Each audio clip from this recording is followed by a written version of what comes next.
Alright, so I haven't really done any garden or videos or photos this year because my yard is just like totally trashed, but I'm kind of over it, and you can see my trash and building materials everywhere. Um, but I've got some cool stuff to show, so I'm getting over it. Um, First up, I'm in front of my tomatoes, which are mostly still fairly reasonable, but you can see this is my sun gold cherry tomato, and then this right next to it is my Sweet Millions tomato, and they're both producing a ton and ripening up really fast.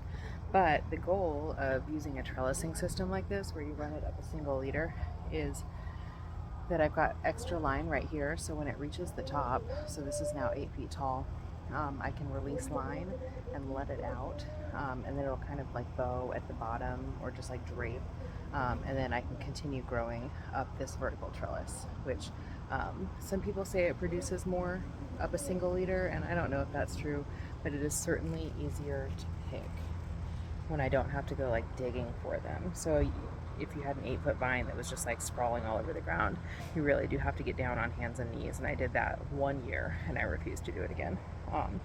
So I am going to get working on that, and I'll show a little bit as I go, and hopefully I don't drop the entire vine, because these are the most delicious cherry tomatoes by far. Everybody loves them. It's not like some cool heirloom variety. I do have a couple of those in here, some cool cherry tomatoes, but the most delicious are absolutely, I'm distracted by my beautiful giant marigold right here, totally popping off. Anyways, let's see if we can take down this trellis. One of the main things that I'm worried about is you're really supposed to just run them up these single leaders and have that be the only support. They are clipped to the line by something that holds really snug onto this line, and then clips around the vine of tomato to just kind of keep them upright with it. Last year, a couple of my tomatoes got so heavy that they stripped and slipped, came out, and the entire tomatoes vines were just like sprawled all over the ground, and I was able to kind of prop them back up, but it was kind of heartbreaking.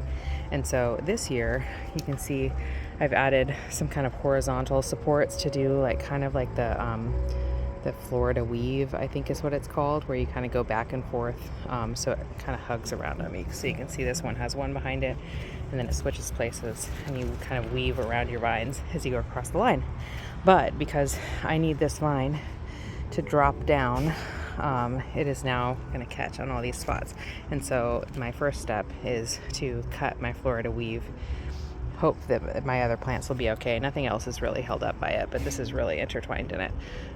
So I'm going to cut the Florida weave. I've left myself some extra room, so I should be able to retie it afterwards. So we'll see.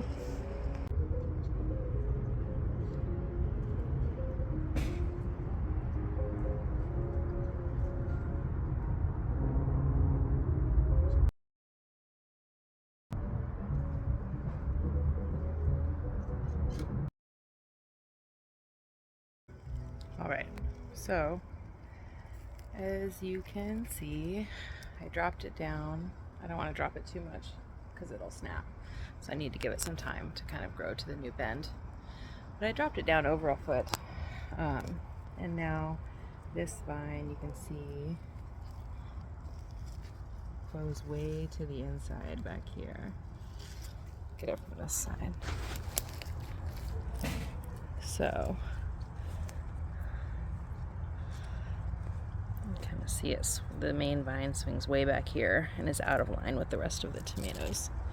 But it doesn't look like I've lost too much. I probably do need to strap some more clips on there, like this, because now that it's outside of that Florida weave is swinging pretty freely. So is this one, getting pretty heavy down here, but overall pretty good looking. And this is all I lost in the process. So this was actually from the vine next to it. I didn't realize it was kind of tangled up. So as that vine came down and kind of tore this and broke this off with it. But it's a lot of cherry tomatoes, but at least they weren't fully developed yet anyways. And then this cherry tomato, I think a couple more fell as I walked. Yeah, a couple more. So I lost some tomatoes. but not an entire vine.